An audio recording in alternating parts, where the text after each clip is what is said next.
தமிழ் ஜனம் குடும்பத்தினருக்கு வணக்கம். மற்றொரு டிஜிட்டல் எக்ஸ்க்ளூசிவ் நிகழ்ச்சிக்கு உங்களை அன்புடன் வரவேற்கிறேன். இந்தியாவினுடைய குடியரசு தினம் அன்று இந்தியாவும் யூரோப்பியன் யூனியனும் ஒரு மிகப்பெரிய ட்ரேட் டீல் அக்ரிமெண்ட்டை சைன் பண்ணாங்க. இதுவரை நடந்த ட்ரேட் டீல் அக்ரிமெண்ட்லேயே the mother of all trade deal agreement அப்படின்னு சொல்கிறாங்க. இதற்கு என்ன காரணம் அப்படிங்கிறத இந்த வீடியோவில் பார்க்க போகிறோம். ஸோ அதற்கு முன்னாடி தமிழ் ஜனம் சேனலை சப்ஸ்கிரைப் பண்ணாமல் இந்த வீடியோ பார்த்துட்டு இருக்கீங்கன்னா மறக்காம சப்ஸ்கிரைப் பண்ணிட்டு தொடர்ந்து இந்த வீடியோ பாருங்க. நான் உங்கள் ஆனந்த் டி பிரசாத். இந்த காணொலியை பார்க்கறதுக்கு முன்னாடி தமிழ் ஜனம் யூடியூப் சேனலை சப்ஸ்கிரைப் பண்ணாம நீங்க பார்த்துட்டு இருந்தீங்கன்னா கண்டிப்பா சப்ஸ்கிரைப் பண்ணிட்டு நீங்க பாருங்க. கடந்த ஒரு ஆண்டு காலமாக பிரதமர் பல நாடுகளுக்கு போய் பல விதமான ட்ரேட் அக்ரிமெண்ட்டை சைன் பண்ணிட்டு வர்றாரு.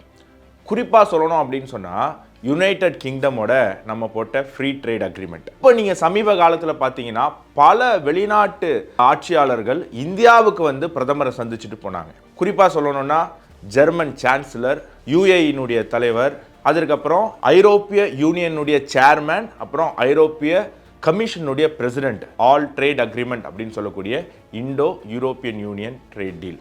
இதன் மூலமாக இந்தியாவுக்கு இரண்டு விதமான லாபம் கிடைக்க போகுது. ஒன்று ஷார்ட் டேர்மாக கிடைக்க போகிற லாபம், இன்னொன்று லாங் டேர்மாக கிடைக்க போகிற லாபம்.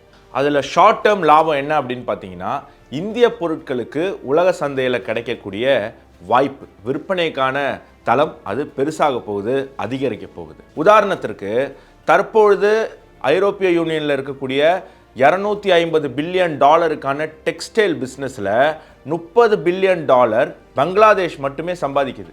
காரணம் என்ன அப்படின்னு சொன்னால், அவங்களுக்கு இருக்கக்கூடிய எல்டிசி அப்படிங்கிற லீஸ்ட் டெவலப்டு கண்ட்ரி அப்படிங்கிற அந்த கேட்டகரியில் அவங்க வர்றதுனால 0% டேக்ஸில் அவங்களால அங்கே விற்பனை செய்ய முடியுது. அதனால பங்களாதேஷில் தயாரிக்கக்கூடிய துணிகளை ஐரோப்பாவில் இருக்கக்கூடிய மக்கள் பர்ச்சேஸ் பண்ணுறாங்க. இந்தியாவில் வச்சுருந்தது வெறும் $7 பில்லியன் தான் வச்சுருந்தது. ஆனால் இப்போ இந்த ட்ரேட் அக்ரிமெண்ட் மூலமாக இந்தியா 35-40 பில்லியன் நம்மளுடைய துணிகளை விற்பனை செய்யக்கூடிய ஒரு மார்க்கெட் நமக்கு ஓப்பன் ஆயிருக்கு. இது தமிழ்நாட்டுக்கு, குறிப்பாக திருப்பூருக்கு ஒரு நல்ல செய்தி. இப்போ லாங் டேர்ம் பார்ப்போமே.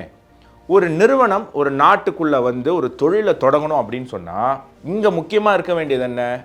Supply chain infrastructure. இப்போ ஒரு துணி, ஒரு சட்டையை தயாரிக்கணும் அப்படின்னு சொன்னால் நூல் வேணும், பட்டன் பண்ணுற இடம் வேணும், அதுக்கப்புறம் தைக்கிறதுக்கு ஆள் வேணும், தைக்கிற மிஷின் வேணும், அதுக்கப்புறம் அதுக்கு ஒரு ஷெட்டு போடணும். இந்த மாதிரி ஏகப்பட்ட விஷயங்கள் ஒரே இடத்துல கிடைக்கும்போது அங்கே ஒரு தொழில் உருவாகுது. அதனால தான் திருப்பூர்னாலே டெக்ஸ்டைல் அப்படின்னா திருப்பூரை சுற்றி பட்டன் தயாரிக்கிறதுலேருந்து நூல் தயாரிக்கிறதுலேருந்து எல்லாத்துக்குமே அங்கே ஆள் இருக்காங்க. அதனால் ஒரு துணி வியாபாரத்தை தொடங்கணும் அப்படின்னு சொன்னால் உடனே எல்லாரும் திருப்பூர் கிளம்பி போயிடுறாங்க. அது மாதிரி இந்தியாவில் இருக்கக்கூடிய முக்கியமான மற்ற சப்ளை செயின் இன்ஃப்ராஸ்ட்ரக்சர் இருக்கிற பிஸ்னஸ்லாம் எதுன்னு பார்த்தீங்கன்னா car manufacturing, diamond cutting, software, இந்த மாதிரி பல தொழில்கள் இருக்குது. ஆனால் இதில் ஒரு சின்ன குறை இருக்குது. என்ன அப்படின்னா, என்னதான் துணி தைக்கிறதுக்கு ஆள் இருந்தாலும், நூல் தைக்கிறதுக்கு ஆள் இருந்தாலும், இதெல்லாம் சேர்த்து கடைசியாக துணியாக வெளில வரணும்னு ஒரு மிஷின் வேணும்ல. அந்த மிஷினோடைய டெக்னாலஜி யார் வச்சுருக்கா?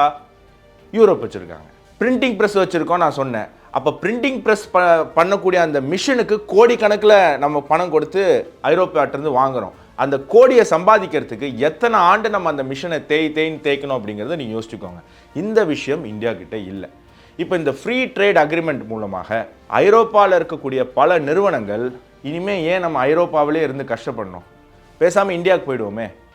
ஐரோப்பாவில் எல்லாம் 5 நாள் தான் வேலை செய்கிறான், சனி ஞாயிறுலாம் வரமாட்டேங்கிறான், ஒரு நாளைக்கு 5 மணி நேரம் தான் வேலை செய்வேங்கிறான், ஓவர் ரூல்ஸ் பேசுகிறான். இந்தியாவுக்கு போனால் அங்கே பாப்புலேஷன் இருக்குது, வேலையை தேடி வரக்கூடிய நபர்கள் அதிகமாக இருக்காங்க, உழைக்கும் மக்கள், அந்த சிந்தனை இருக்கக்கூடியவங்க அதிகமாக இருக்காங்க. இன்னொரு படி அவங்க வெளில சொல்ல மாட்டாங்க, ஆனால் நான் சொல்கிறேன், தர்மத்தை கடைபிடித்து வாழக்கூடிய மக்கள் அதிகமாக இருக்காங்க இந்தியாவில். அப்போது அங்கே போனோம் அப்படின்னா நம்மளால் ப்ரொடக்ஷன் இன்க்ரீஸ் பண்ண முடியும்னு இந்த ஜெட்டு, இந்த ஏரோப்ளைனு, இந்த பிரிண்டிங் ப்ரெஸ்ஸு, இந்த மாதிரி தயாரிக்கக்கூடிய டெக்னாலஜி பேஸ்டு இண்டஸ்ட்ரீஸ் இந்தியாவுக்கு வரும். அப்படி ப்ரொடக்ஷன் கூடுறது அவங்களுக்கு ஒரு விதத்தில் லாபமானாலும் இந்தியாவுக்கு அது எப்படி லாபகரமாக மாறும் அப்படின்னு சொன்னால், நமக்கு தெரியாத பல டெக்னாலஜியை நம்ம கற்றுக்க முடியும். அப்போ ஒரு தொழில் இந்தியாவுக்கு வந்து அந்த தொழிலை இந்தியர்கள் ஒரு தடவை செஞ்சிட்டாங்க அப்படின்னு சொன்னால் அதற்கப்புறம் அது நம்மளுடைய தொழிலாக மாறிடும். இந்தியா இன்றைக்கும் பேசஞ்சர் ஃப்ளைட்டு, ஏர்கிராஃப்டினுடைய ஜெட்டு எல்லாமே வெளிநாடுகளை நம்பி இருக்குது. இந்த அவல நிலை மாறும்.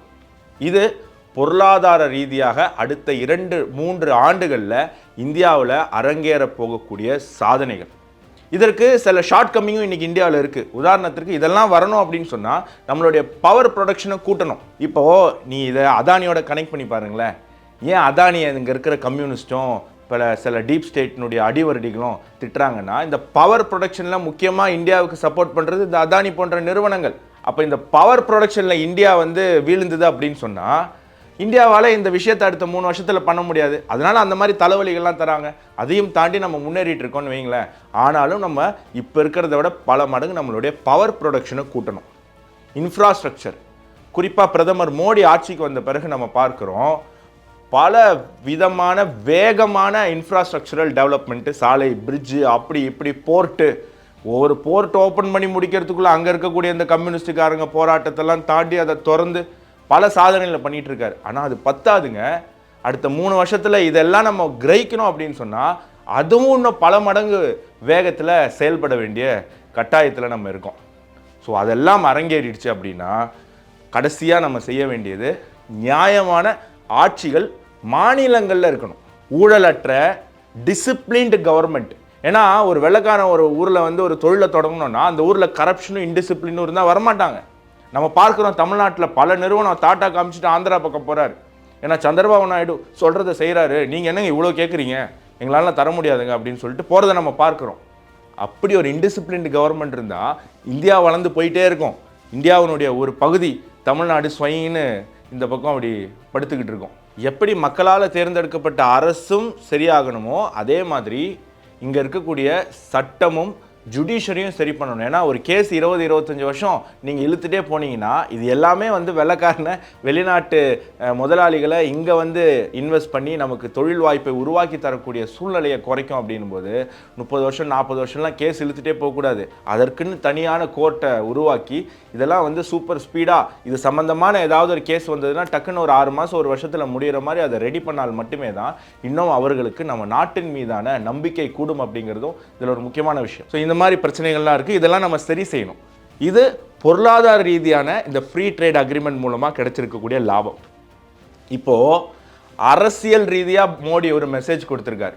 யாருக்கு அப்படின்னா, இந்த உலகத்திலேயே நான் தான் பெரிய டான், பெரிய தாதா அப்படின்னு சுற்றிட்டு இருக்கக்கூடிய அமெரிக்காவுக்கும் ட்ரம்ப்புக்கும், நீங்கள் எவ்வளோ வேணால் என் மேலே டேரிஃப் போடுங்க, நான் ரஷ்யா கிட்ட ருப்பியில் பெட்ரோல் வாங்குறது உங்கள் டாலருக்கு பிரச்சனை, என்கிட்ட இருக்கிற டாலர் ரிசர்வை நான் விற்று கோல்டு வாங்குறது உங்கள் டாலரோடைய வேல்யூ குறையுதுன்னு நீங்கள் என் மேலே சாங்ஷன் போடுறீங்க. அதன் மூலமாக இந்தியன் எக்கானமி வீக் ஆகிடும், நான் உங்ககிட்ட மன்னிப்பு கேட்பேன், காலில் விழுவேன்னு நினச்சிங்கன்னா அப்படி கிடையாதுங்க.